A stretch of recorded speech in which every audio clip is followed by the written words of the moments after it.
Boa noite, amigos. Meu agradecimento pelo carinho e pela honra de estar aqui na 50ª tertúlia. Vou hoje divagar um pouco sobre a nossa história, vou suscitar em vocês, pesquisadores e historiadores, o interesse, o mesmo que nós temos hoje pela pesquisa. Vou dizer que nós criamos, há alguns anos atrás, um departamento de arqueologia dentro do Instituto Histórico e Geográfico da cidade para buscar informações que nós não tínhamos facilitadas. A história desta região é uma história muito complexa e, para poder mostrar para vocês a importância da primeira vila no processo de colonização da nação brasileira, eu vou ter que retornar no tempo e retornar muito no tempo. A ocupação desta área, efetivamente, começou há 12 mil anos atrás, no período neolítico, quando para cá se dirigiram os primeiros eurasianos, europeus e asiáticos que vieram pelo Estreito de Bering e chegaram nessa região. O mapa que vocês veem aí, que o César colocou com muita propriedade, mostra que nós estamos numa ilha e vocês notam com muita facilidade a quantidade abundante de água potável que há nesta região. Para que vocês tenham uma ideia, a cidade de São Vicente, a vila de São Vicente, essa que vocês veem na própria ilha de São Vicente, assim nominada em 22 de janeiro de 1502, portanto, essa ilha tem 520 anos, esta cidade, esta ilha, tem simplesmente 15 rios. Nós temos o Rio do Sapateiro, ou Rio do Sapeiro, Rio do Bugre, Rio Piaçabuçu, Rio Branco, Rio Cacheta, Rio Cruz, Rio Emídio, Rio das Cobras, Rio Cubatão, Cubatão de Baixo, Cubatão de Cima, Tapuã, Santana, Guaramara e Pompeba. Não satisfeito que nós tenhamos 15 rios, e isso aqui é uma tertúlia falando de história, né, César? Não é uma tertúlia falando de geografia, mas ela é importante para a gente poder se contextualizar. Nós temos 6 córregos. Esse é um mapa muito antigo, feito na primeira base, como uma suposta reconhecimento da ilha de São Vicente. Evidente que ela é bem diferente do anterior, o outro é muito mais completo. Mas nós temos, esta é original, esta é atualizada, né, contextualizando onde nós estamos. Temos também 5 córregos nesta mesma ilha, ou seja, são 21 fontes de água potável. Há 12 mil anos atrás, isso era realmente muito importante. E até hoje é muito importante numa cidade que viu crescer através de uma ocupação, já daquela época, através dos povos dos sambaquis. Já falaram aqui a respeito dos povos dos sambaquis, povos primitivos, nômades, que se alimentavam de crustáceos e que costumavam jogar os detritos desses crustáceos, as espinhas de peixe, casca de ostra e todo esse material no mesmo local, junto com onde sepultavam também os seus cadáveres e, por uma questão especial, concentravam tudo num local só. Aliás, tinham já um elevado senso de ecologia, né, de meio ambiente, mesmo naquela época. Esses povos foram os responsáveis, talvez, pela criação do famoso Caminho do Peabiru, que pouca gente fala, mas que liga Lima, no Peru, até São Vicente. Aí você vai me dizer assim, mas liga também a São Sebastião, liga a Itanhaém, passa inclusive pelo estado do Paraná, mas curiosamente o trajeto principal ligava a ponta em Lima até a Biquinha de Anchieta em São Vicente, para mostrar que esta ilha, este espaço físico, já tinha alguma relevância num passado remoto. Esses povos dos sambaquis foram evoluindo e foram se convertendo nas tribos indígenas de diferentes nuances. Esta região especificamente tinha os guaianás, ou os guaianazes, os tupis, guaranis e os tupinambás.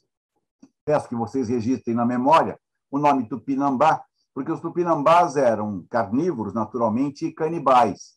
E a gente vai voltar a falar deles depois, quando conversarmos um pouquinho sobre a chegada de Martim Afonso. Bom, a ocupação formal desta ilha, evidentemente, ela não tem um registro apropriado. Aí eu preciso esclarecer isso, porque há indícios que em 1493, portanto, alguns anos dessa descoberta oficial desta nação, aqui tivesse estado Francisco de Almeida com 8 navios, fazendo uma expedição exploratória e parando nesta ilha, que até então não tinha nome, era apenas uma ilha num local muito conhecido e que acabou virando uma referência aos navegadores. Em 1498, Pacheco Pereira voltou para cá, então havia evidências, a gente tem que pensar nisso, de que esta região já era conhecida de maneira oficiosa, não oficial, naturalmente, mas ela já tinha alguma atração, por conta justamente dessa abundância de água potável e, consequentemente, de um solo que lhe permitia plantar, porque havia irrigação nesse contexto. 1499 é reconhecida a chegada pelo historiador Júlio Moredo, que fez grande pesquisa, inclusive Portugal-Brasil, a chegada do bacharel Cosme Fernandes. E nessa expedição do Pacheco Pereira, que eu falei anteriormente, em 1498, é reconhecida a chegada de João Ramalho, que depois acabou sendo uma das personagens muito importantes desse início da colonização. Vão me perguntar, mas existe um documento formal disso? Não, não existe um documento formal. Mas todos os indícios e indicativos nos levam a acreditar que isso, de fato, aconteceu. 1502, aqui acaba aparecendo Vasco da Gama, junto com Gaspar de Lemos, quando, então, no dia 22 de janeiro de 1502, foi nominada esta ilha como Ilha de São Vicente. Portanto, esta ilha completou este ano, como nominação como Ilha de São Vicente, 520 anos. O processo foi em sequência, e aí, 1516, Pero Capico aqui chega, colocando ela como principal ponto do país, naquele momento, nomeando como capital de uma futura capitania, de um espaço que fosse. São Vicente acabou por ser capital desta capitania por 177 anos. Então, tem uma história muito rica e grandiosa. Eu estou acelerando para a gente poder ir dando andamento. Apenas lembrando que, para corroborar com aquela tese que eu falei há pouco a respeito do Francisco de Almeida em 1493, nós não podemos esquecer que o Tratado de Tordesilhas foi assinado em 1494.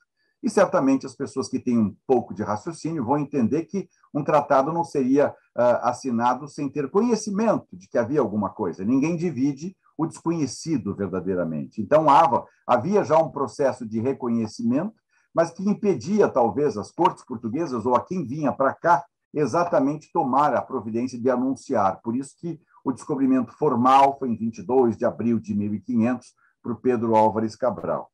1532, aqui chega Martim Afonso. Dizem que ele chegou por volta do dia 19, dia 20. O mar estava muito bravio, os índios muito hostis, até porque aqui já existia uma pequena vila com 16 casas anteriores à fundação oficial, e quem comandava essa pequena vila era justamente o bacharel Cosme Fernandes, que tinha vindo como degredado por uma série de razões. Existe um livro, inclusive, chamado O Degredado, que cita muito a biografia, muito profundamente, do bacharel Cosme Fernandes e as razões que o levaram a ser transportado pelas cortes portuguesas dos Açores para cá, onde ele foi deixado como se fosse o início de uma colonização. Evidentemente que ele montou, naquele período, entre 1502 ou 1500 ou 1499, quando chegou até então, um pequeno entreposto, onde ele abastecia alguns navios, ele vendia alguns produtos para quem estava fazendo a exploração para o sul, em direção ao Rio da Prata, ou quem eventualmente ia a Cananéia. E o Tratado de Tordesilhas dividiu o Brasil exatamente no ponto exato em Cananéia, ou seja, Cananéia era o divisor de águas entre, no Tratado de Tordesilhas, o território português e o território espanhol. Bom, quando Martim Afonso chegou, os índios estavam profundamente hostis. O bacharel havia dito que eles iriam invadir, naturalmente com aquela famosa história de que vão destruir tudo, vão queimar tudo, vão apropriar-se das suas mulheres e tal, e os índios estavam muito nervosos. Então, Martim Afonso, com muita cautela, quem conhece a cidade, e se o César voltar a um mapa anterior, a gente vai ver que logo abaixo da palavra São Vicente, ali, pertinho daquele ponto escrito P01, é onde está a Ilha Porchá. E Martim Afonso chegou em direção ao Ponto Preto, onde está São Vicente. A intenção dele era entrar na Baía de São Vicente, que não tinha esse formato, mas ela acabou adquirindo em 1546, quando aqui foi atingida por um maremoto. Aliás, a Universidade de São Paulo tem uma tese bem diferente dessa, dizendo que não era um maremoto, que foi um meteorito gigantesco que caiu bem em frente à Bahia, que acabou destruindo a primitiva vila de São Vicente, essa que eu vou narrar a fundação por Martim Afonso de Souza. Pois bem, Martim Afonso, vendo os índios muito hostis e avisado disso, mandou seu irmão, Pero Lopes de Souza, pelo costado atrás da Ilha Porchá, ou seja, no ponto ali, P01. Exatamente ali, neste mapa, foi quando Pero Lopes foi, e os índios todos se deslocaram para aquele local, momento em que Martim Afonso entrou com as suas naus em direção ao ponto original, onde está o ponto preto escrito São Vicente. parando exatamente na biquinha de Anchieta. Ali foi o ponto principal onde ele desceu. Os índios, evidentemente, vieram todos armados e municiados para expulsar os portugueses. Foi quando houve, então, a intervenção, a famosa intervenção de João Ramalho, dizendo: parem, são amigos. E aí, naquele momento, um diálogo se estabeleceu e houve a calma e não houve a guerra que era pretendida. Martim Afonso chegou com 400 homens, divididos entre arqueiros e bacamarteiros, fundou a vila formalmente no dia 22 de janeiro de 1532, e aí alguém vai me dizer, mas por que 22 de janeiro de 1502 nominam a ilha como Ilha de São Vicente? E 30 anos depois, eles nominam a cidade, ou a vila, como Vila de São Vicente. Não é muita coincidência? Não é. Na verdade, quem financiava boa parte dessas expedições, além da corte portuguesa, era a família Bragança, que depois assumiram o poder em 1640. Os duques de Bragança, eles financiavam as expedições que vinham ao Brasil, e que, aliás, que exploravam a potencialidade da navegação portuguesa ao redor do mundo, e para agradar aos Bragança, cujo patrono é oficialmente São Vicente de Saragoça, aqui na cidade conhecido como São Vicente Mártir, então eles acabaram por nominar em homenagem aos Braganças como Vila de São Vicente. Evidente que Martim Afonso aqui encontrou uma vila já construída, existe inclusive uma pequena fortificação que foi já feito teste de carbono 14 e comprova que ela é de 1504, portanto ela é bem anterior à fundação oficial, e ela acabou servindo de abrigo, porque ela não está no mar, ela não é uma defesa marítima, ela é uma defesa interna contra os índios eventualmente hostis que voltavam a fazer ataques contra a ocupação até então do branco que eles não conheciam. Existem ruínas ainda na cidade desta parede de pedra, deste local onde supostamente foi um abrigo de Martim Afonso de Souza. Nós estamos fazendo pesquisas arqueológicas um pouco mais profundas. Recentemente descobrimos, inclusive, estamos estudando a descoberta da Fortalezinha, uma pequena fortificação que protegia a vila ancestral. A vila ancestral, derrubada por esse maremoto em 1546, está sob o mar, e depois fundou-se uma nova São Vicente próxima da hoje conhecida Igreja Matriz, a primeira paróquia católica das Américas, primeiro local onde se praticou a fé cristã. Pois bem, Martim Afonso veio e ele tinha naturalmente interesse em levar algum ouro para lá, né? Ele tinha que tentar dizer aos reis de Portugal e efetivamente às cortes, essa é uma São Vicente do início do século XX, final do século XIX. Lá ao fundo, a Ilha Porchá, que eu citei. O ponto exato onde Pero Lopes chegou é esse canto esquerdo da ilha, quando, na verdade, Martim Afonso entrou por trás da ilha. Quer dizer, então, há um movimento diferenciado e nessa foto se reconhece muito bem. Aí, da esquerda, a Praia do Itararé, lá ao final, naquela montanha sombreada, a Praia de Paranapuã, oriunda da Fazenda Paranapuã, uma fazenda de plantação de cana, que produzia cana, levava ao engenho do Jerônimo Leitão, que era bem próximo do primitivo Porto das Naus, e o Porto das Naus, o primeiro trapiche alfandegado desta nação, era aqui, em São Vicente ainda, as suas ruínas existem, num lugar chamado Mar Pequeno, um lugar de águas plácidas, parece um lago, de tão tranquilo, embora seja o mar. Bom, Martim Afonso então veio e disse, precisamos levar algum ouro. E disseram a ele que se ele fosse através do caminho do Peabiru, este caminho existente ligando o Peru até aqui, ele iria encontrar ouro. Só que ele não sabia que a distância seria enorme, de mais de 3.600 quilômetros. Mandou 80 homens, que acabaram se encontrando com os tupinambás. Os tupinambás simplesmente devoraram todos os expedicionários, os 80 ficaram, e não voltou absolutamente nada. Martim Afonso permaneceu aqui por 2 anos, quando então ele começou a construir o que chama-se democracia. Primeiro a Casa de Câmara e Cadeia, nomeou o primeiro juiz de paz, colocou a guarda para funcionar, fez a primeira eleição das Américas, que aconteceu no dia 1º de agosto, 1º de agosto de 32, as primeiras eleições das Américas democráticas, para que a vila se consolidasse como a vila, e começou, então, uma ocupação formal deste espaço efetivamente. Bom, o processo foi evoluindo, Martim Afonso foi para a pesquisa das Índias alguns anos depois, não voltou mais para cá, naturalmente, e deixou na administração, então, Ana Pimentel, sua esposa, que administrou esta capitania, depois que o rei transformou em capitanias, efetivamente, lá de Portugal. Mas era uma capitania bem sucedida, porque ela tinha economia boa, ela produzia muito agriculamente, ela tinha água potável, ela tinha condições de abrigar eventuais marinheiros que por aqui passavam neste mar tranquilo, e a cidade foi num processo contínuo de evolução. Por volta de 1546 houve o maremoto que destruiu a vila, mas antes disso, o bacharel Cosme Fernandes, que havia sido expulso daqui por Martim Afonso e havia se abrigado na velha Cananéia, tem uma história muito curiosa. Um navio francês armado com canhões, passou por São Vicente, abasteceu-se, e aí, quando descia ao sul para reconhecer o Rio da Prata, parou em Cananéia. Quando, então, o bacharel Cosme Fernandes convidou toda a tripulação que descesse para que participar de um banquete, de uma grande refeição, de uma alta refeição. E, neste momento, o bacharel matou todos os franceses, tomou de assalto este navio e voltou a São Vicente para se vingar. Foi quando, então, Martim Afonso já não estava mais, ele tinha deixado apenas 40 homens, e a vila foi destruída por esses canhões e pelos índios que acompanhavam ele, porque ele criou um pequeno exército naquele momento. O rei de Portugal, evidentemente enfurecido, simplesmente mandou as tropas para cá expulsá-lo mais uma vez, quando então ele foi levado de novo à Cananéia. As tropas foram atrás dele e, nesse momento, o bacharel Cosme Fernandes desaparece para sempre da história, porque não há muitos relatos com relação a isso. A vila foi por várias vezes saqueada. Em 1590, tivemos aqui Thomas Cavendish, um corsário inglês, e vocês sabem que não era um pirata, era um corsário, ele era amando do rei, que ele vinha para saquear e levar o potencial. Em 1615, esteve Joris van Spielberg, o holandês.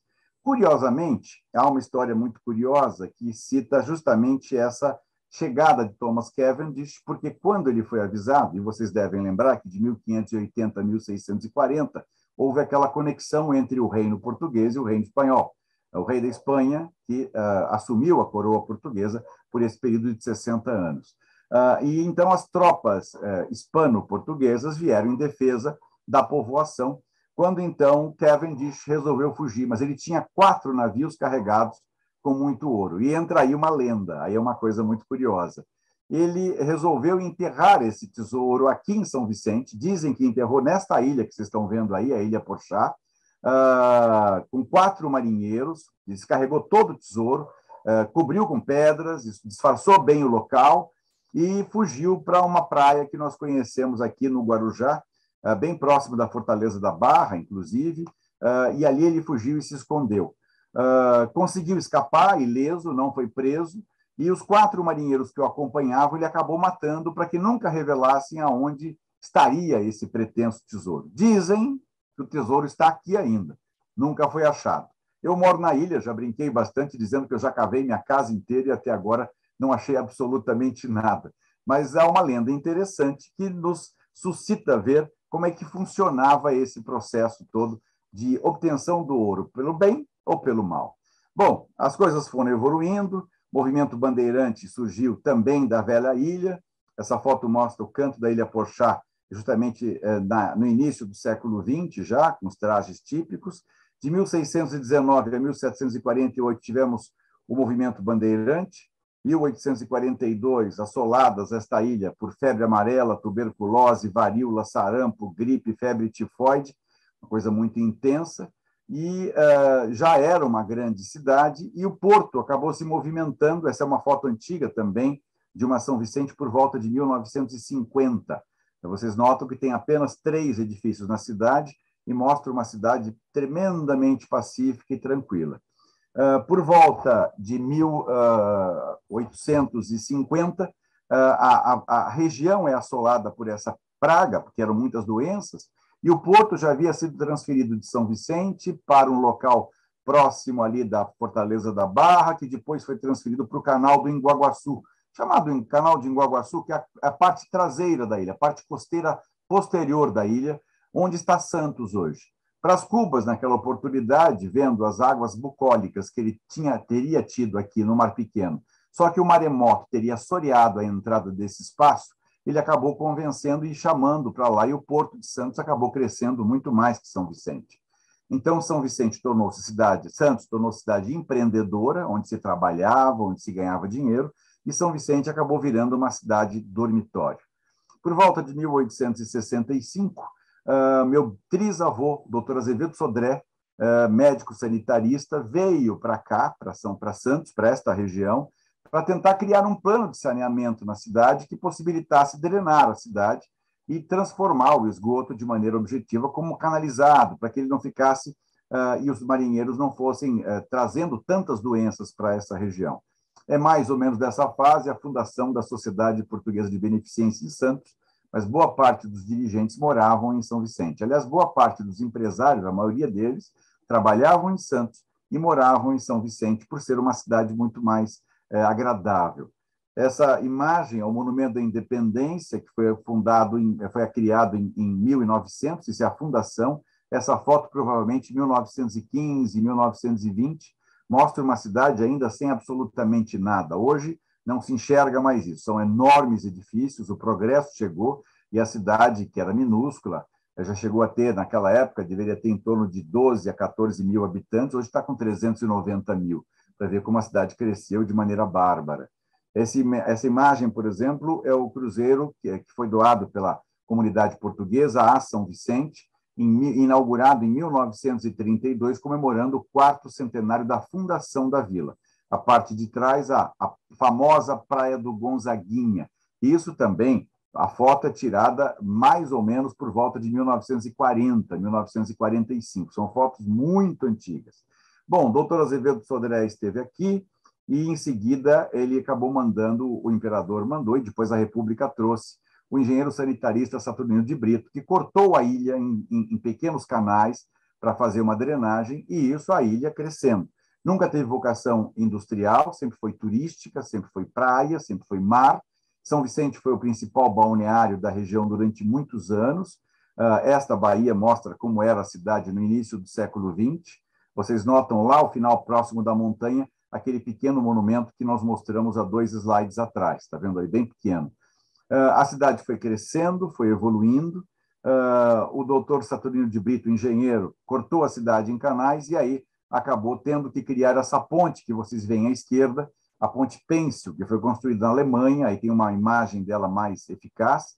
Atrás ali da Ponte Pêncil, aquela parte plana, hoje é um bairro densamente povoado, mas ela foi ocupada durante muito tempo pela Fazenda Paranapuã. O Porto das Naus fica exatamente um pouquinho acima da ponte, em direção ali ao lado do mar, onde tem essa densidade de vegetação. Ali era o Porto das Naus, mar muito tranquilo.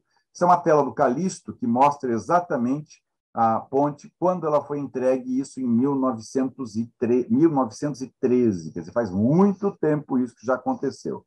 O projeto original da ponte era do Gustavo Augusto Clone, de Dortmund.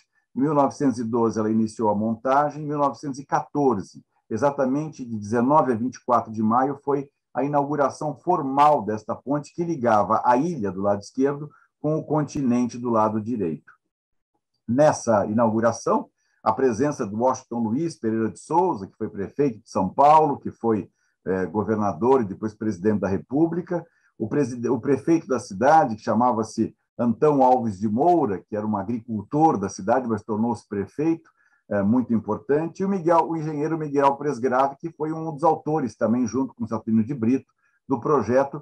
E essa ponte serviu, a princípio, não para o transporte, mas era para sustentar a canalização embaixo dela de esgoto, que era desaguado próximo do então, hoje, Forte Itaipu. Isso não existe mais, o sistema modernizou-se.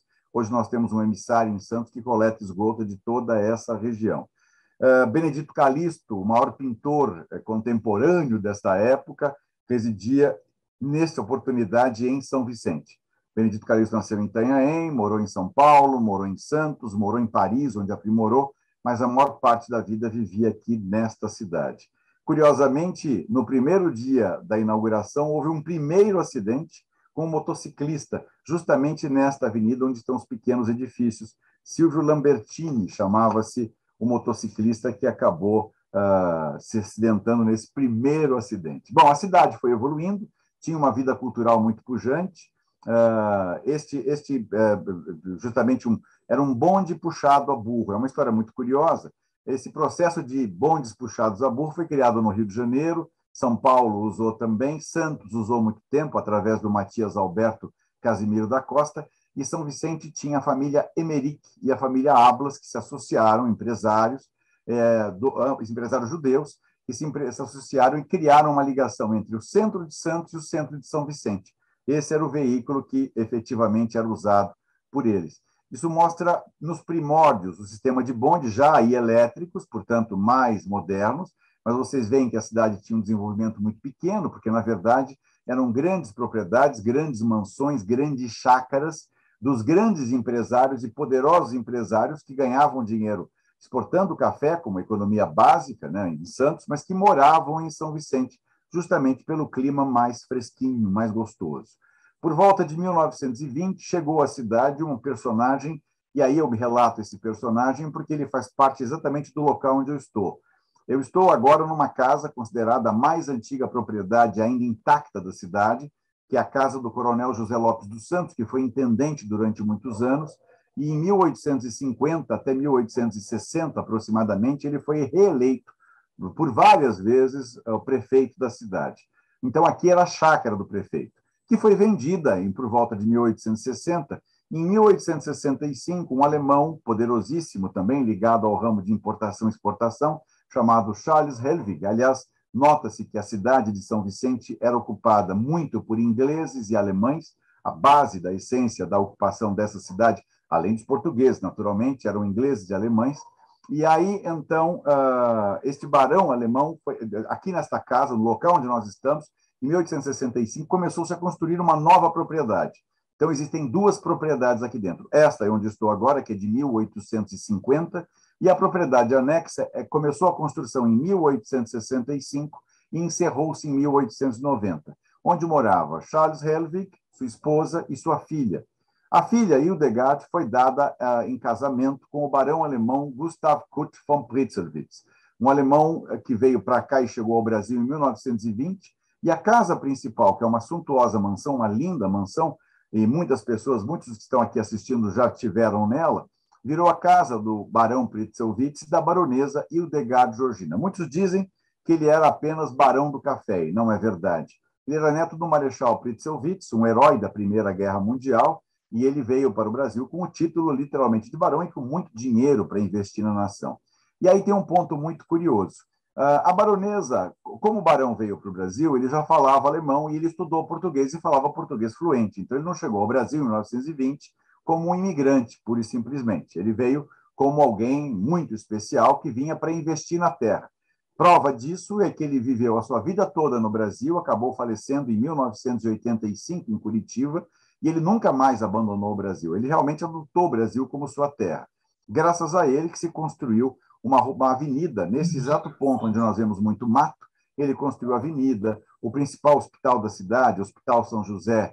Esse era o senhor Antero de Moura, o primeiro veículo que a cidade teve. Olha que interessante, com as autoridades à época, 1930, essa foto.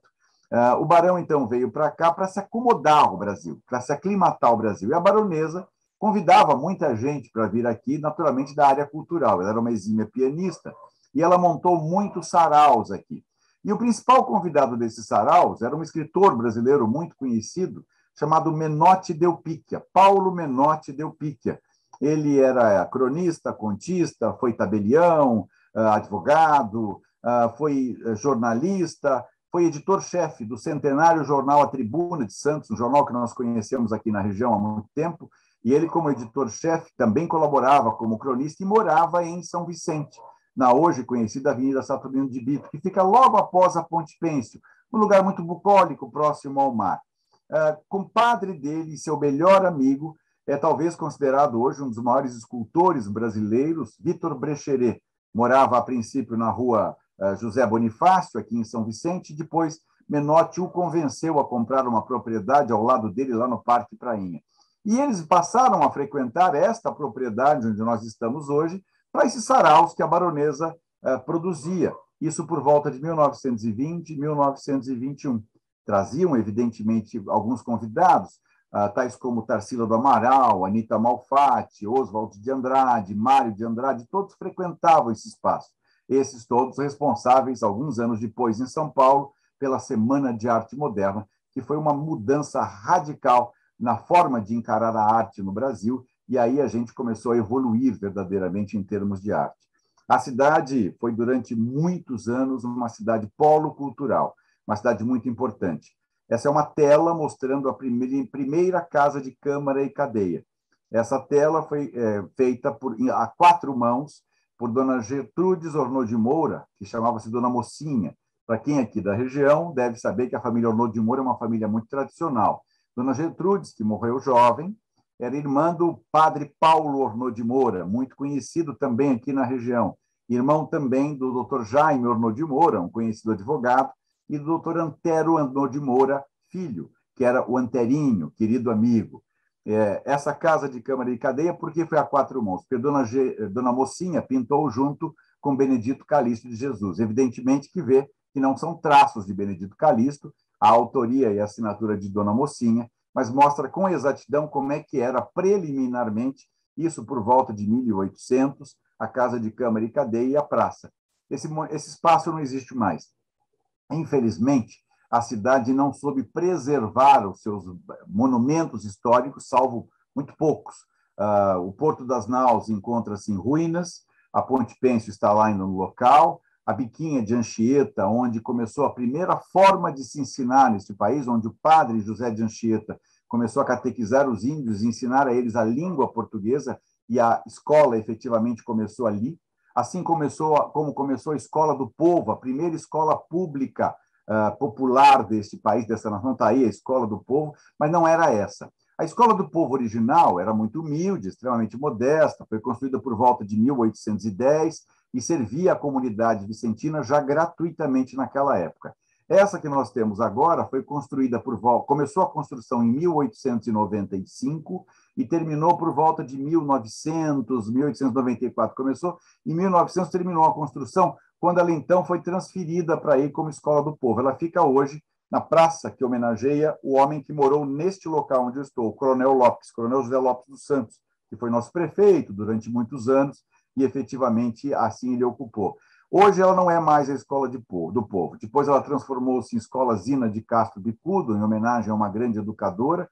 Aliás, a primeira escola secundarista da região também era daqui. Chamava-se Externato Martim Afonso, a princípio, hoje escola estadual de 2º grau Martim Afonso, que homenageia justamente o fundador da cidade. E quem criou essa escola foi justamente Dona Zina de Castro Bicudo, que depois passou a ser nominada como Escola do Povo. Ela mudou para a Escola Zina de Castro Bicudo. Hoje ela é uma ETEC, chamada ETEC Ruth Cardoso, com cursos técnicos, e ela tem uma outra missão completamente diferente. Quem construiu essa anterior que nós estávamos mostrando foi a maçonaria naquela época. Essa pequena estação de trem era ponto de ligação, assim que descia do Planalto, para chegar aqui à cidade. Samaritá é um pequeno vilarejo. Essa linha de ferroviária não existe mais, na verdade, ela será adaptada pelo veículo leve sobre trilhos, nem essa casinha existe mais. Evidentemente, nós perdemos aí todas as nossas grandes referências históricas, sendo que talvez esta propriedade onde nós estamos agora seja verdadeiramente a mais importante propriedade. O coreto, que existia justamente em frente à Escola do Povo, a foto está um pouco desgastada, porque essa foto provavelmente é de 1900, é uma foto muito antiga, o coreto tampouco existe, mas essa é a hoje conhecida Praça Coronel Lopes. Bom, a cidade foi evoluindo. O Martim Afonso aí o ginásio Martim Afonso, o primeiro, original, construído pela Zina de Castro Bicudo, não há um ano preciso de sua criação, ela passou a ser parte de uma escola estadual em 1946, mas o registro inicial de sua criação é muito antigo, a gente não conseguiu descobrir exatamente quando ela foi fundada. A Igreja Matriz de São Vicente, essa é a terceira igreja da cidade, a primeira matriz foi submersa naquele famoso maremoto, né, que aí agora a USP diz que foi um meteorito, depois construíram uma segunda igreja que caiu, e essa é a terceira, de 1753. É a mais antiga paróquia católica do Brasil. Ela está de pé ainda, muito linda, só que o entorno não é mais nada disso. Em volta dela, ela está cercada de prédios de toda a natureza, porque não há mais essas palmeiras imperiais tão lindas que ocupavam essa cidade da forma que está. De São Vicente, que surgiu, por exemplo, a família Suplicy. De São Vicente, que vivia Darcy Penteado, um dos nossos grandes artistas. Em São Vicente morava, por exemplo, Edson Bolinha Cury, um grande apresentador de televisão. pescadores chegando na Rua Japão, pescadores artesanais, aí transportando, eles transportavam não só cavalos, porque quando a Ponte Pêncil ainda não existia, a única forma de transporte entre o continente e a ilha eram exatamente balsas como essa. Assim que foram levadas as vacas para a Praia do Paranapuã, que passou a ser conhecida popularmente por Praia das Vacas, e depois o doutor Antero de Moura, aquele que eu mostrei para vocês, aliás, que o César carinhosamente mostrou naquele automóvel, que virou nosso prefeito, acabou comprando a Fazenda Paranapuã, parou de produzir como fazenda, tirou o gado da Praia de Paranapuã e trouxe para a área continuária da ilha, para depois poder dispensar. Essa já é uma São Vicente moderna. Veja a diferença da cidade, dos tempos que ela era, aquela cidade bucólica. Tem foto anterior que nós vimos que mostrava ela, e hoje ela está com toda essa pujança, aliás, enorme pujança, porque é uma cidade que tem, pelo último recenseamento, 390 mil habitantes, supõe-se que já passou disso, mostrando, olha aí, lá ao fundo a Ilha Porchá. Comparem aquela foto antiga da Ilha Porchá e a foto atual, vocês veem que a especulação imobiliária foi terrível. Essa praia é conhecida Praia dos Milionários, é uma área de fundeio. O que é uma área de fundeio? Quando o barco encosta, a areia afunda com muita rapidez, ou seja, a profundidade é dada ali com muita rapidez. Então, qualquer barco, nau ou lancha que encoste, as pessoas basta encostar, quando elas pulam, elas praticamente... Uma vista aérea mostrando aí o complexo. Aqui a Ponte Pêncil, a Baía de São Vicente, a Ilha Porchá, aquela pequena ilhota ao lado esquerdo, a ilha de Urubuqueçaba, que fica metade desta ilha é Santos, metade desta pequena ilhota é São Vicente. Ali atrás, Santos, pujante, o porto lá ao fundo, e à direita, aqueles edifícios que vocês veem, é a cidade do Guarujá, hoje conhecido o mais importante balneário de todos. Aqui na Ponte Pêncil, é importante ressaltar à direita que justamente nesta vilinha, nesta ruazinha que beira o mar, era onde morava Menotti Delpic, que é onde morou Vitor Brecheret e aonde tinham grandes reuniões aí intelectuais da cidade de São Vicente. Existe uma bandeira gigantesca que é hasteada neste primeiro morro, chamado Morro dos Barbosas. A cidade hoje é uma cidade bem diferente da do passado. Aí uma vista aérea monumental. A bandeira... César, ficou belíssima essa bandeira aí. Essa é a bandeira de São Vicente. Aliás, o hino de São Vicente é belíssimo e ela marca muito o fato de ter sido a primeira vila, a primeira democracia. Aí mostra uma vista noturna da Praia do Itararé, hoje já urbanizada, com lindos jardins, com campo de futebol. A primeira praia aqui é a Praia do Itararé, a segunda praia é a Praia do Gonzaguinha, a Ponte Pêncil, lá atrás o Mar Pequeno, aquela luz que vocês veem passando por cima é a ponte que liga São Vicente à Praia Grande, uma ponte moderna, inclusive. E lá atrás, ao fundo, a despeito da foto anterior, à esquerda é Praia Grande, a cidade de Praia Grande, e à direita é a área continental de São Vicente, para vocês verem que ela está bem ligada, quase conectando uma com a outra.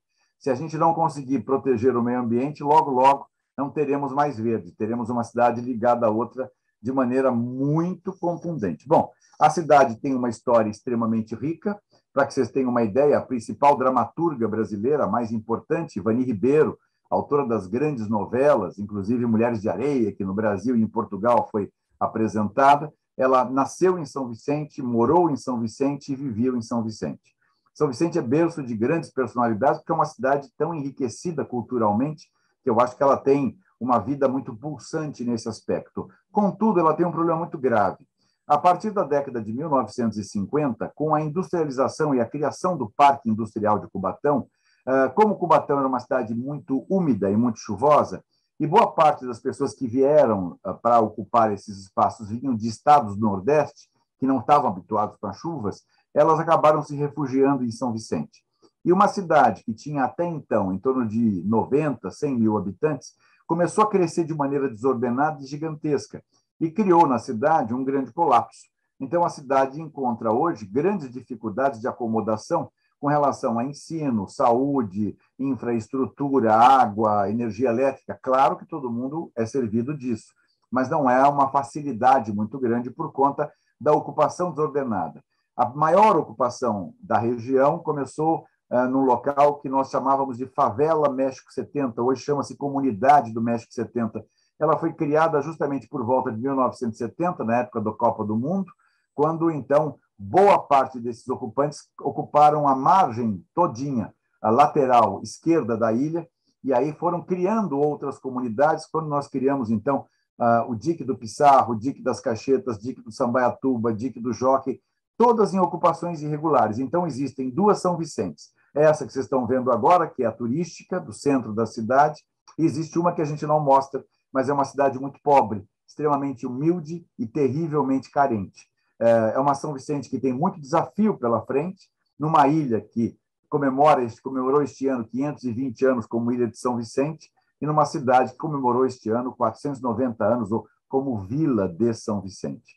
É uma cidade que tem uma projeção de futuro muito grande, até porque as pessoas que a amam têm muito carinho por ela, e ela é linda, é uma cidade bela, uma cidade que nos encanta, com águas quentes e gostosas e acolhedoras. E o povo é muito acolhedor, o povo muito carinhoso nessa velha cidade de São Vicente.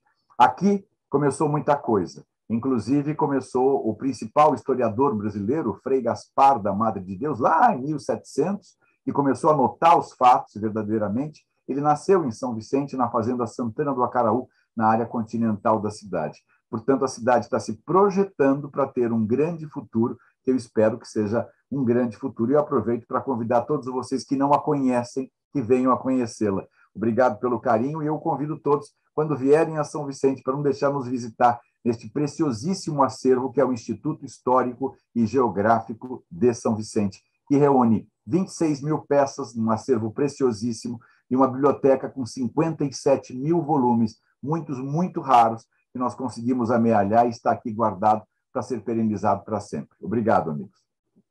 Muito bem, já estou a falar outra vez, não sei onde é que fiquei, mas estava a agradecer ao Paulo Eduardo a apresentação excelente que fez da linda cidade de São Vicente, que tive o prazer de conhecer em setembro deste ano, e fui recebido no Instituto de História, o Instituto de São Vicente, pelo próprio Paulo Eduardo, e abri então esta tertúlia, qualquer intervenção ou questões ou perguntas que queiram fazer, podem se inscrever ou no chat ou inscrever-se levantando a mão, e disponível para falar. E eu introduzia já aqui uma palavra, uma questão ao Paulo Eduardo.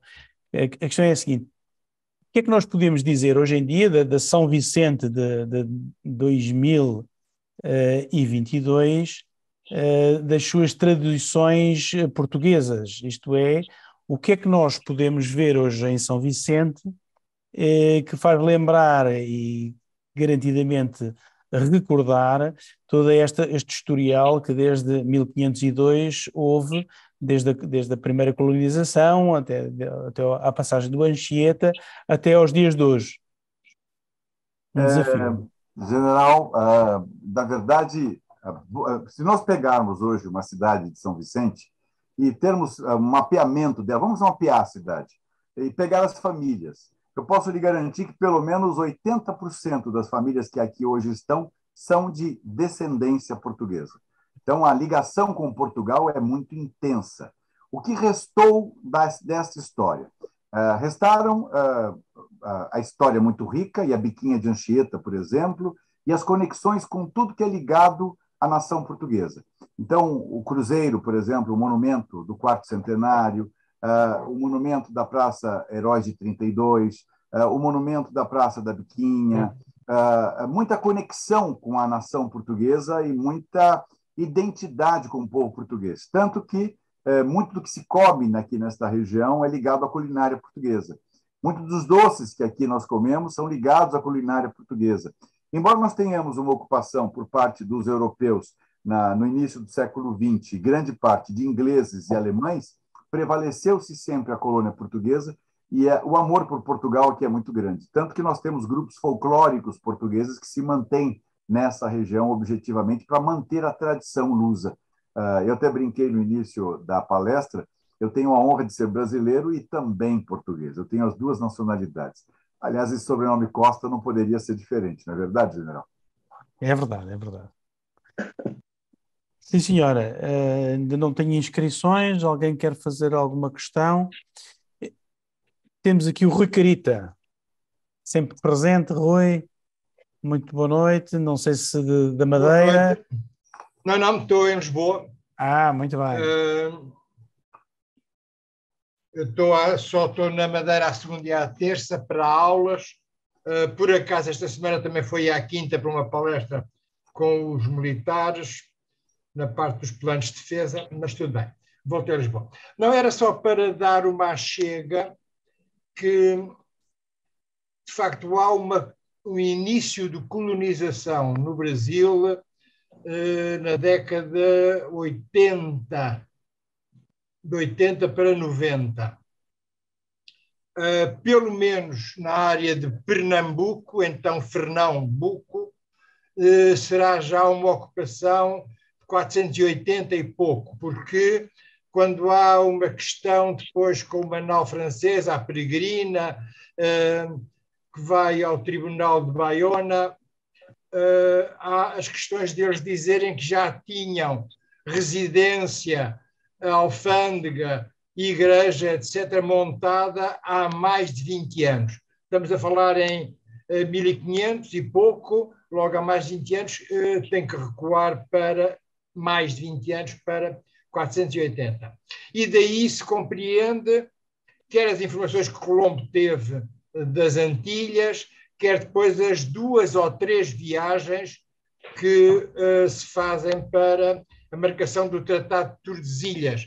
É indubitável que se conhecia esta área, porque os reis católicos fazem a partilha, quase sem falarem com o Dom João II, através do meridiano de 100 léguas a partir das Canárias e de Cabo Verde, e depois o Dom João II, um ano e tal depois, pede 370 léguas. Reparem, não são 400, não são 500, não são 200, são 370.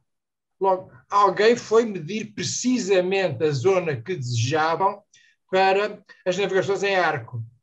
É uma coisa que não se fala muito, mas enquanto durou a navegação à vela, o circuito do Atlântico é sempre em arco no sentido ponteiro dos relógios, o que faz com que haja, por exemplo, uma grande influência da Índia portuguesa, indo-portuguesa, etc., em todo o Brasil. A zona de Bahia, Pernambuco, etc., têm conventos, têm os cruzeiros das igrejas, etc., perfeitamente indianos, porque a circulação caminhava para isso. Aliás, como acontece com os Açores, que recebem depois a influência da Índia e do Brasil em muitas das suas edificações, que são brasileiras, são que torna a viagem do século XIX, XX, das pessoas que com dinheiro depois vinham cimentar a sua presença através da arquitetura de impacto, de visual, etc., etc., como são as capelas do Espírito Santo, não é? Que eles chamam impérios. Há depois outro aspecto que geralmente não é documentado. Sempre que há uma navegação portuguesa, no século XV, chegando a qualquer sítio, são lançados em terra, os chamados lançados, ou seja, os indivíduos que têm... atenção, ninguém queria ir para os descobrimentos. A ideia que nós temos do século XX, de que os portugueses, enfim, a ideia do descobrimento, quer dizer, é mentira, claro que ninguém queria andar num barco, uma casca de nós, não sei quantos meses, sem ir à casa de banho, sem coisa nenhuma, quer dizer, não cabe na cabeça de ninguém, mas tudo bem. Logo, iam-se às prisões da área de Lisboa, da Grande de Lisboa, e Aveiro, Coimbra, Porto, Vila Nova de Gaia, e grande parte dos marinheiros eram recrutados nos homens que estavam ali presos. Os elementos com maiores penas eram os que eram lançados em terra. E o termo é mesmo lançado, porque eram survivors. Esses indivíduos chegavam lá depois e eram chefes da banca, já estavam chefes daquilo tudo, porque eram pessoas habituadas, enfim, a sobreviver por processos não muito lícitos, como é lógico, e tudo bem. Agora, não há a documentação disso, como é lógico, que a gente já sabe que há lançados, Eu tenho informações de muitos lançados mais nas costas de Moçambique, Cabo Verde, Guiné, etc. Mas, por exemplo, em Moçambique temos muito pouca referência a lançados. Agora, indubitavelmente que houve. A exploração era sempre feita por elementos lançados e que ficavam lá um mês, 2 meses, às vezes 1 ano ou 2 anos, até as naus passarem lá outra vez. É essa gente, muitas vezes, que, como o caso que falou do tal bacharel, que depois aproveitou os franceses e por aí fora, etc., etc., que são capazes depois de negociar tudo e mais alguma coisa, como é lógico, que são os sobreviventes habituados a isso, não é? Aliás, como aconteceu com a Madeira, que é o que eu conheço melhor, que nunca tivemos ataques especialmente franceses, tivemos um em 566 por engano, mas depois todos os corsários, quer ingleses, quer holandeses, passaram ao largo. E o pirata de perna de pau, o Jacques Delors, mas eram pagos. O Francis Drake, metade da tripulação dele era recolhida na Madeira. O Manuel Serradas, que saqueia São Paulo, por exemplo, além de Cabo Verde, tinha nascido na Madeira. Logo há um conhecimento muito grande de sobrevivência atlântica destas experiências. Era só essa questão a pôr, que logicamente não é documentada, logo não há documentação. Muito obrigado. Muito obrigado, Rui. Paulo Eduardo, querem comentar? Vem de encontro exatamente o que nós temos feito, porque, na verdade, General Rui, nós temos buscado informações. A princípio, nós acreditávamos apenas na história escrita, né? A princípio, só a história escrita, mas ela é muito limitante, ela nos limita o tempo todo. Então, o que nós fizemos ao final? Começamos a buscar alguma informação adicional, e aí começamos a encaixar. Quando criamos um departamento de arqueologia, aí começamos a buscar outro tipo de informação. Nós, recentemente, inclusive, é uma informação preliminar, e muito, ainda não está confirmada, mas encontramos objetos provavelmente ligados à civilização fenícia. E esses objetos estão recolhidos aqui e já estão sendo encaminhados para fazer análise pela Universidade de São Paulo. Então, assim, pode ser que nós tenhamos tido ocupações anteriores que a gente desconhecia. E aí começamos a fazer, para não perdermos o rol da história, começamos a gravar depoimentos com pessoas idosas que vivenciaram um momento no século XX. Então, já este ao final, além da pesquisa que vem se encaixando com as informações, e a pesquisa é muito intensa, nós começamos a entrevistar as pessoas para fazer com que a história pudesse se encaixar como as mãos quando se fecham, né?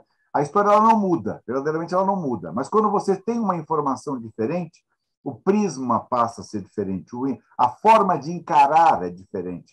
Então, nós começamos não a reescrever a história, porque ela já está lá, mas a gente começou a moldar a história de forma que ela seja o mais fiel possível ao que é a realidade.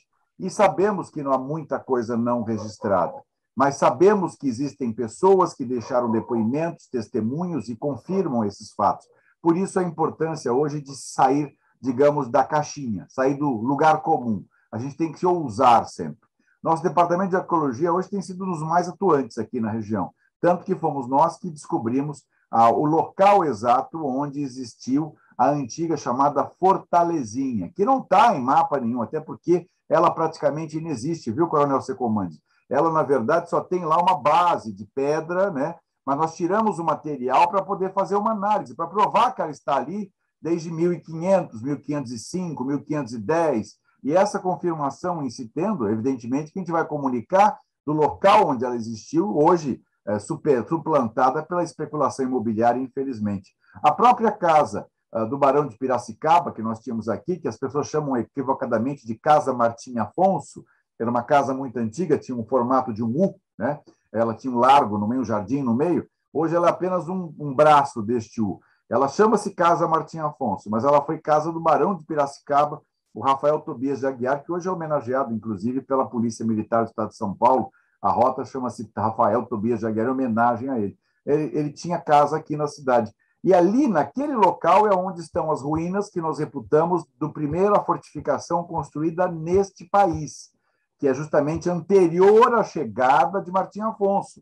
Ela foi construída para proteger os poucos habitantes e justamente esses ou náufragos, ou desterrados, ou condenados que eram deixados aqui por conta justamente de criar uma pequena ocupação. Por isso que a vila tem essa importância. E quando a gente fala, por exemplo, de movimento bandeirante, né, vamos falar de movimento bandeirante, que expandiu as fronteiras do Brasil? Foram os bandeirantes. Todos partiam de São Vicente em direção à capital paulista e dali eles irradiavam ao Brasil. Mas a base sempre foi a São Vicente que nós conhecemos hoje. Uma cidade pequena, mas muito significativa em termos de história. Muito obrigado. Não sei se há aqui assim, mais intervenções. Eu, por acaso, tenho aqui assim o Alcino Brasil. Alcino, muito boa noite. Boa noite, Paulo. Boa noite, general. Boa noite. Primeiramente, dar os parabéns ao Paulo pela bela descrição de sua terra natal. Obrigado. Pois eu me apresento como um historiador, mais um romancista. Então, a mim me interessam muito as histórias românticas. Eu lembro dos meus estudos ainda garoto, que o professor de história contava que João Ramalho, um náufrago português, que chegou a São Vicente, não tinha esse nome ainda, não é? Isso. Que ele casou com a filha do cacique da tribo dos Guianás, cacique Tibiriçá. Ela se chamava Bartira. Eu queria que você romanceasse um pouco a vida de João Ramalho. Há informações que João Ramalho chegou aqui nessa exposição de Duarte Pacheco Pereira em 1498. Então, ele acabou se aclimatando muito rapidamente à região e ensinando até um pouco de português aos nativos, que acabaram tendo uma relação, porque eles falavam ambas as línguas. Mas esse casamento com a Índia Bartira foi realmente uma coisa muito envolvente, porque o cacique entendia que João Ramalho era um sábio. Como os índios não conheciam a cultura europeia, todo branco que aqui aparecia, na verdade, tinha a sabedoria que lhe era concedida nos bancos escolares na Europa, mas que no Brasil não existia, né? Todos eram silvícolas. Então, ele acabou sendo criado como se fosse um grande ícone, na verdade. Esse casamento com a Índia Bartira, filha do principal cacique indígena da região, foi um grande facilitador para a ocupação portuguesa. Porque quando Martim Afonso chegou, na verdade, com seus 400 homens, o bacharel Cosme Fernandes tinha feito uma verdadeira inferno da vida, dizendo, olha, eles vão destruir tudo, não deixem eles desembarcar. Os índios estavam fortemente armados, e justamente pela facilidade de falar o português e a língua indígena, embora muitos indígenas já naquela oportunidade falavam português, ele conseguiu conversar e criar o diálogo entre ambos, né? Tanto que no monumento que nós fazemos aqui todos os anos, não fizemos os anos anteriores por conta da pandemia, mas nós todos os anos fazemos a encenação da fundação da Vila de São Vicente. O maior espetáculo de areia, de praia, relatando exatamente esse pedaço da história. Evidente que a gente não vai passar lá para os 12 mil anos atrás. A gente relata a chegada de Martim Afonso quando verdadeiramente nós nos constituímos como uma sociedade organizada. O início de tudo foi exatamente nesse processo, com os seus métodos, sistemas e problemas inerentes à época, mas ninguém imaginaria, por exemplo, que instalaria aqui um tabelião. Martim Afonso passou a fazer registro de nascimento, quer dizer, a igreja fazia, mas de uma forma ou de outra registrar a propriedade, né? Então, existiu uma vida organizada. E João Ramalho foi uma parte muito marcante nisso. A própria Bartira foi muito marcante nisso, porque a conexão entre o São Paulo de Piratininga, né, ou Santo André da Borda do Campo, onde eles ficavam, e a nossa São Vicente é muito intrínseca. Aliás, até hoje há uma conexão muito forte entre as cidades, porque boa parte de alguns brasileiros que moram aqui vieram do ABC Paulista. Parece uma coisa impressionante. Nós estamos ligados à capital de uma forma quase que umbilical, e São Vicente é muito respeitada justamente por ter essa história tão rica, tão densa, tão importante. Porque eu falei aqui por 50 minutos, uma hora, eu falaria 2 horas, 3 horas sobre vultos, personagens, personalidades, pessoas marcantes que constituíram a história dessa região, que são muito importantes para a constituição da nação brasileira. Então, a gente tem muito orgulho disso, sem dúvida nenhuma. Agora, que o romance foi muito intenso, foi sim, era um romance de grande amor, isso não tem a menor dúvida, porque uniu dois povos, né? Uniu o povo europeu com o povo silvícola que aqui morava, criando a nação brasileira. Aliás, foi aí que começou a criação da nação brasileira, né? Essa miscelânea de pessoas que constituem essa nação tão gostosa que a gente ama tanto, que é o Brasil. Muito obrigado. Vou escrever sobre isso. Que bom. Muito obrigado, Alcino. Muito obrigado, Paulo. O Elcio parece ter uma pergunta. Sim. Primeiro, eu quero parabenizar o meu amigo, né? Obrigado. Paulo Eduardo Costa. Obrigado. E, Paulo, eu já li 2 romances históricos do Alcino. Alcino é meu companheiro de turma na Academia Militar. A filha dele foi a primeira mulher a chegar ao generalato. Brigadeiro. Ele tem um romance, ele contar a história como você contou, eu acho que ele tem que vir aqui a Santos, vamos para você, com uma fala em cima, ele faz um romance espetacular. Mas, Paulo, eu queria também aproveitar para dizer o seguinte, coisa que você não falou aí, né? Mas Martim Afonso vinha aqui, como toda a ocupação, né? Martim Afonso veio aqui em 1532. Pedro de Herédia chegou para ocupar a América do Sul espanhola em 1583. Isso. A Bahia, eu tive lá, por acaso, para fazer uma palestra, né, sobre fortificações, que é o meu tema principal, aliás, o único por agora, né? Mas o sistema defensivo de lá é extremamente semelhante ao sistema defensivo de Santos, com uma entrada ao norte, uma entrada ao sul, extremamente igual. E apenas eu coloquei aqui no livro, que eu estou indo para o Uruguai agora, eu vou fazer um lançamento virtual do livro, né?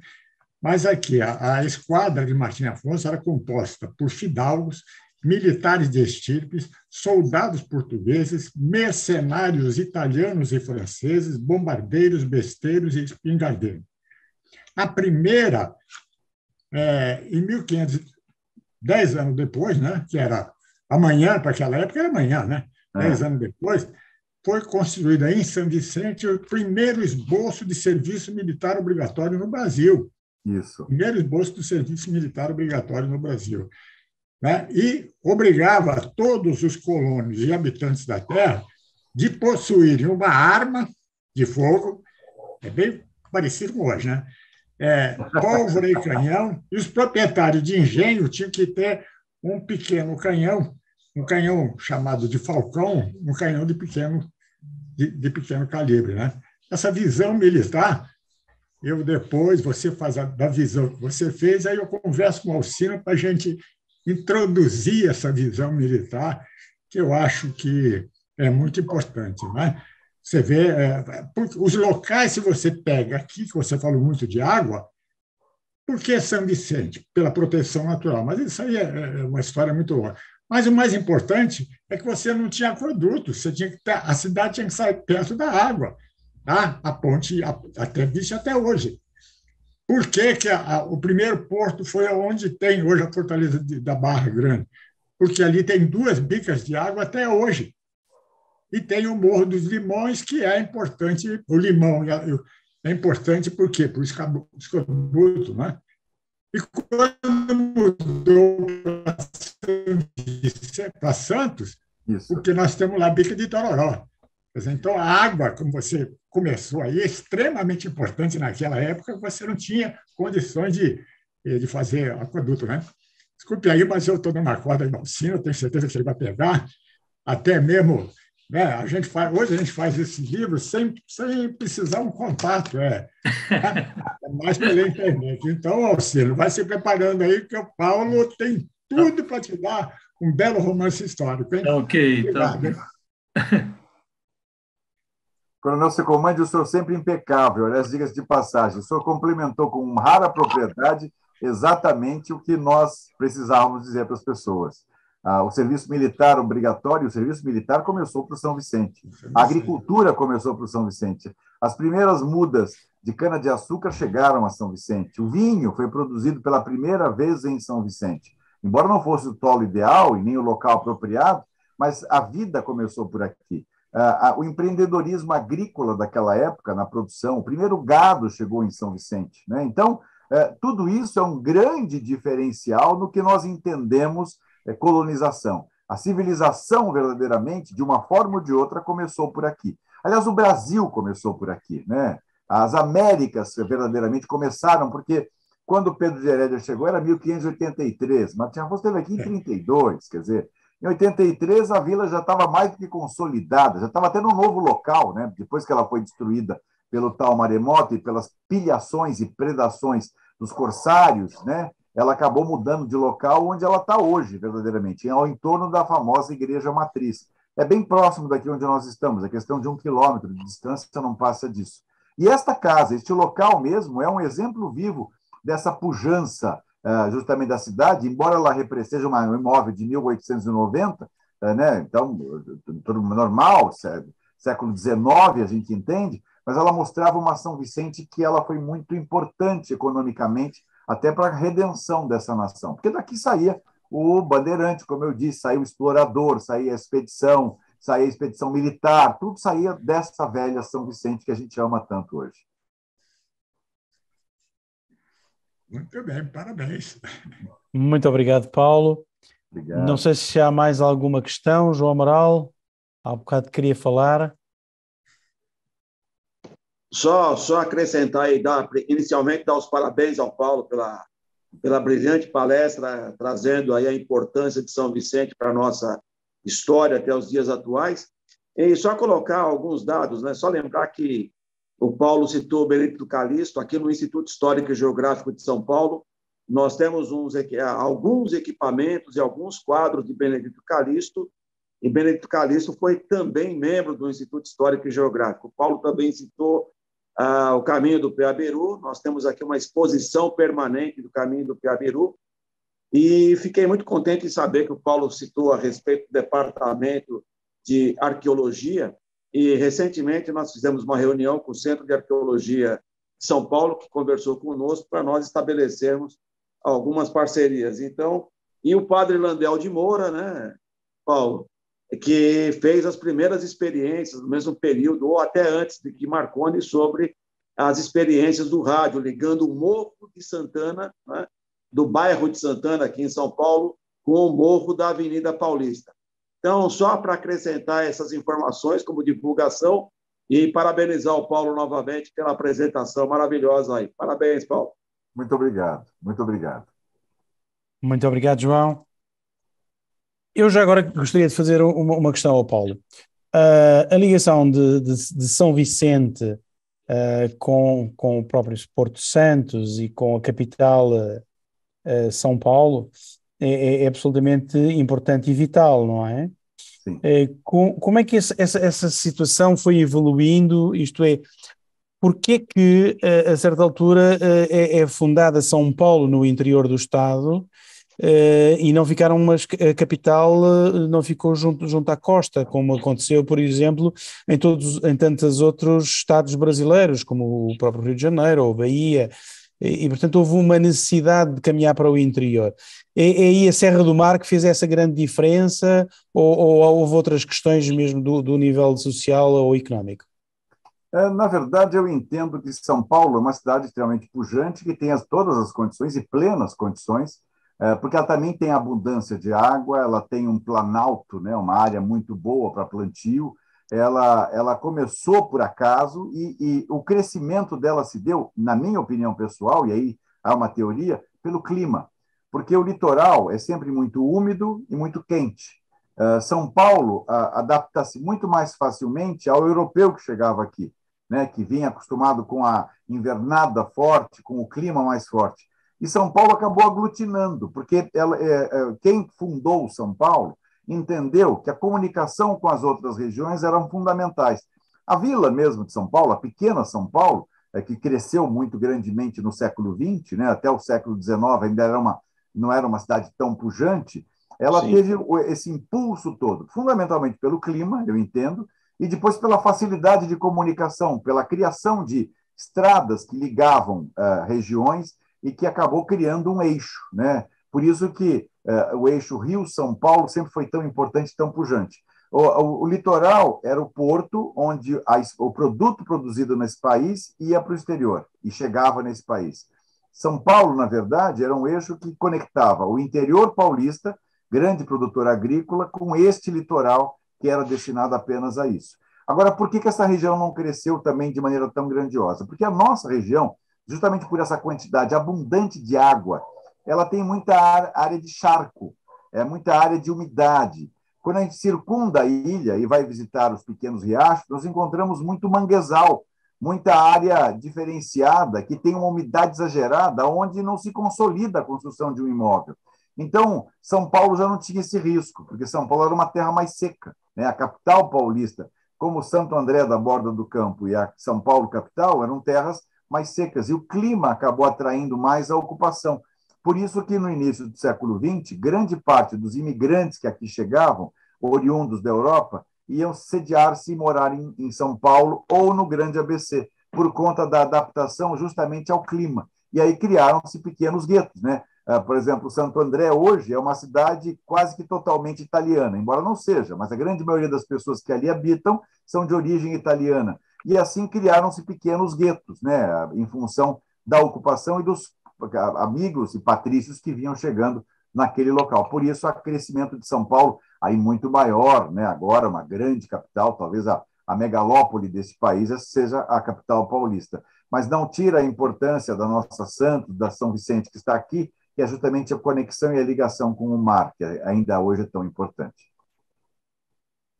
Muito obrigado, Paulo. Foi interessantíssimo. Conhecemos melhor a cidade de São Vicente e essa lindíssima ilha de São Vicente, que tanta história tem, que tanta história traz, e que também o Paulo passa e defende as suas cores de uma forma impressionante. Muitos parabéns, muito obrigado por nos ter dado estes momentos extraordinários de conhecimento e de história. Eu, antes de apresentar a próxima sessão, vou passar ao professor César Vargo e depois voltarei aqui assim só para apresentar quem será na próxima. Muito obrigado, Paulo, muitos parabéns, de certeza que toda a gente gostou muito. Muito obrigado, a honra foi toda minha. Bom, eu queria, você vê, porque eu estou fazendo uma homenagem ao Paulo aqui, estou colocando São Vicente no meu fundo aqui, né? Uma praia com visual belíssimo, né? É engraçado, ao longo da tua fala e das intervenções, eu fiz algumas observações, então pode ser que eu sou meio não coerente, mas eu preciso fazer esses comentários, né? Primeiro que eu sou do ABC, de Santo André, né? Então eu vou começar pelo fim. Essa história do italiano eu vou engolir, mas na verdade eu vou dizer que tem muito espanhol, e minha família toda que veio da Espanha veio com essa história dos patrícios e dos conhecidos, e foi ficar em Santo André. Gosto muito de Santo André, tenho um carinho danado para a cidade. E quando eu vinha para Santos, né, para São Vicente, aliás, é curioso isso, porque o pessoal do Planalto, desde criança aprendia assim, dizia assim, vamos para Santos. Muito bem, vamos para Santos. Só que a gente ia, na verdade, para Itanhaém, uma cidade que fica a 90, 100 quilômetros de Santos, né? Bom, por outro lado também, quando a gente acabar o fim de semana, a gente vai dizer, vamos voltar a São Paulo. Mas, na verdade, só ia para o ABC, que não tem nada de São Paulo, fica lá seus 20, 30 quilômetros. Quer dizer, esses hubs, essas cidades mais destacadas traziam essa relação. Mas me chama a atenção, quando vim para Santos, há uns 40 anos, sei lá, essa coisa de você atravessou uma rua, está em São Vicente, né? Aqui é Santos, olha, aqui é São Vicente. Então, há um bairrismo local que, se é curioso por um lado, por outro também, é um dos elementos que mais dificulta que é essa cultura, porque assim, você fala do Porto das Naus, por exemplo, que infelizmente eu concordo com você, está em ruínas, a gente está tentando até fazer um trabalho de resgate arqueológico dele lá, mas ele só existe, ou ele funciona muito bem se você entender o Engenho dos Erasmos, né? Que ainda é um último remanescente de uma cultura de exploração de cana-de-açúcar que fazia com que aquele porto tivesse uma função importante. Só que o Engenho dos Erasmos está em Santos, e o Porto das Naus está em São Vicente. E não dá para desvincular como outras ações de deslocamento na ilha têm que ser atreladas. Infelizmente, o Paulo pode concordar comigo, o poder público entende que é outro país. Parece que a Fortaleza da Barra Grande está no Guarujá, né? Mas a Casa do Tremembé está em Santos. Meu Deus do céu, né? Não conseguem ver o todo. Isso eu acho que tem um grande problema sei se você quiser comentar alguma coisa sobre isso, acho que seria legal. E outro comentário que eu coloquei aqui tem a ver com nosso querido Alcino, né? Eu tive o prazer de ler 2 romances que ele muito gentilmente me mandou, né? E eu sou fã desse tipo de narrativa que bebe de uma referência histórica precisa, ou pelo menos consistente, mas se não é precisa, talvez, e romantiza. Porque ela conversa muito com as narrativas orais, que, ao fim e ao cabo, são o que leva a cultura à frente, né? Não adianta você ficar tentando incutir na marra datas, fatos, tal, quando, na verdade, aquilo é ressignificado pelo habitante, pelo morador de São Vicente, que vai, aos poucos, criando sua própria narrativa. Isso é uma coisa viva, dinâmica. Temos que entender isso. Agora, paradoxalmente, é justamente na existência de estudos históricos, como o João Amaral está aí, o Paulo, que preservam referências históricas importantes para que esse morador da cidade consiga ressignificar com coerência e levar adiante essa história, acrescentando nela o seu momento de vida, né? Eu acho que essas tertúlias têm um pouco dessa lógica. Quando alguém vê, eu tive um estudante de iniciação científica do ensino médio que viu uma e ficou maravilhado, parecia tudo novidade para ele, né? Porque, infelizmente, o ensino de história também é muito carente na região. Mas, enfim, com tudo isso dito, muito obrigado, Paulo. Se quiser fazer um comentário agora, é contigo. Depois eu já passo ao Rui para que ele apresente o nosso próximo candidato. César, sem problema. Só para completar aí, não tem problema nenhum de ciúme das cidades, porque tudo aí faz parte do grande Paraná. Então, está resolvido. Tá certo, general. Tem razão. Tinha me esquecido. No Brasil não há bairrismo. Não. General Bergo, perfeito, sem problema nenhum. A gente tá certo, fica tudo em volta de Curitiba e do Paraná. Na verdade, eu acho que a gente peca muito quando estabelece fronteira territorial, notadamente quando o assunto é história.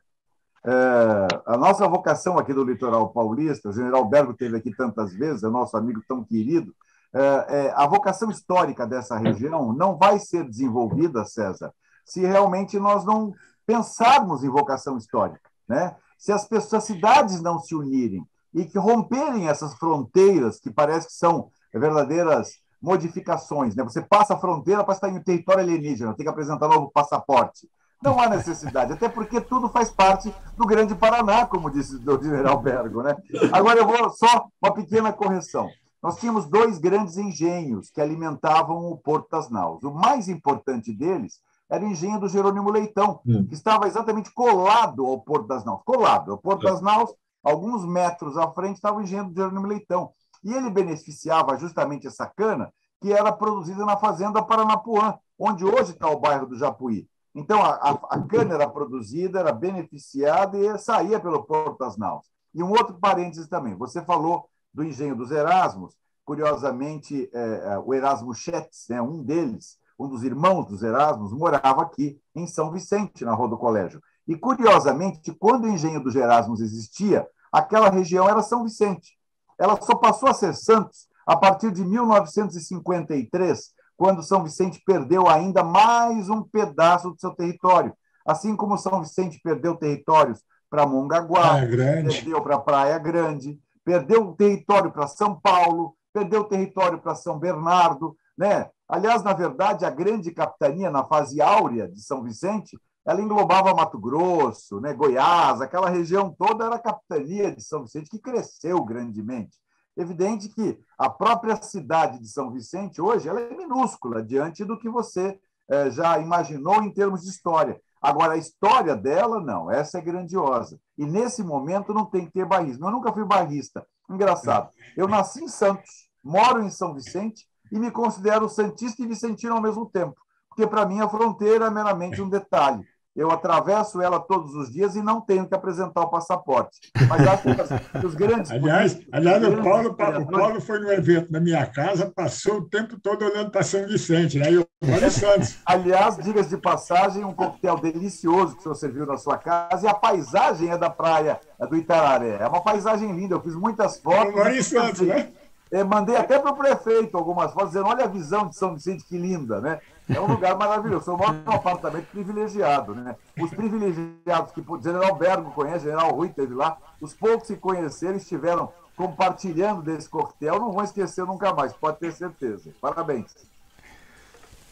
Muito obrigado, Paulo, muito obrigado, César, muito obrigado, Hélcio. Sem dúvida nenhuma, o Hélcio vive em Santos com visão para São Vicente. É uma coisa maravilhosa. Sim, senhora. Muito obrigado a todos, muito obrigado ao Paulo. Está sempre convidado a estar presente nestas sessões e teremos oportunidades de voltar a ouvi-lo, falar de certeza no futuro. Mas cabe-nos agora apresentar a próxima tertúlia, que vai ser dentro de uma semana, com um título muito interessante. O título será Coração Tranquilo aos Pés do Seu Príncipe. Validos, privados e cortesãos luso-brasileiros, 1807-1822. A história contemporânea luso-brasileira do período de 1807 a 1822 ainda conhece um vazio lacunar crucial. A do entendimento de quem foram os funcionários régios que da alta domesticidade passaram para a alta política de ambos os Estados, o português e o brasileiro, marcando de modo decisivo um período de passagem do antigo regime para o do constitucionalismo cartista. As figuras representadas no quadro de Domingos António Sequeira, família do primeiro Visconde de Santarém, de 1816, e que passaram à história como primeiro Visconde de Santarém, primeiro Barão e primeiro Visconde de Vila Nova da Rainha e segundo Visconde de Santarém, são indispensáveis para entender a história institucional e política dos anos de 1807 até 1834, mas também a história ideológica, cultural e patrimonial. O mesmo sucede com outros, com Francisco Bento de Maria Targini, Barão e Visconde de São Lourenço, Joaquim José de Azevedo, Barão e Visconde de Rio Seco e Marquês do Jundiaí, José Egídio Álvares de Almeida, Barão, Visconde e Marquês de Santa Amaro e João Severiano Maciel da Costa, Visconde e Marquês de Caluz, entre tantos outros. E para nos apresentar este tema tão interessante da história comum Portugal-Brasil, vamos ter o professor doutor Daniel Estudante Protásio. O Daniel Estudante Protásio é técnico superior do Arquivo Histórico da Santa Casa Misericórdia de Lisboa, é investigador doutorado integrado do Centro de História da Universidade de Lisboa e investigador colaborador do SEIS da Universidade de Coimbra e concluiu um pós-doutoramento em História pela Universidade de Coimbra em 2018. É doutorado em História e vem-nos falar, e é conhecido por ser um apresentador, comunicador de muitos temas de História do século XIX e tem diversos livros publicados. Alguns deles muito interessantes, que eu depois partilho essa lista de livros, entre eles José Liberato e a Independência do Brasil, Lema de Origem, O Coração Português, Fidelidade Realista, O Primeiro Visconde de Santarém, O Segundo Visconde de Santarém e O Pensamento Histórico e a Ação Política do Segundo Visconde de Santarém.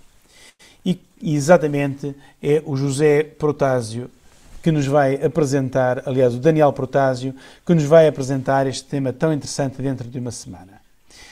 Muito obrigado a todos pela vossa presença e até daqui a uma semana. Muito boa noite e, mais uma vez, muitos parabéns ao Paulo. Não muito esqueçam obrigado, Paulo. Do horário novo, né? O pessoal de Portugal não pode chegar uma hora depois. 21 horas, 21 horas. Boa noite a todos aí, muito obrigado pela atenção aí. General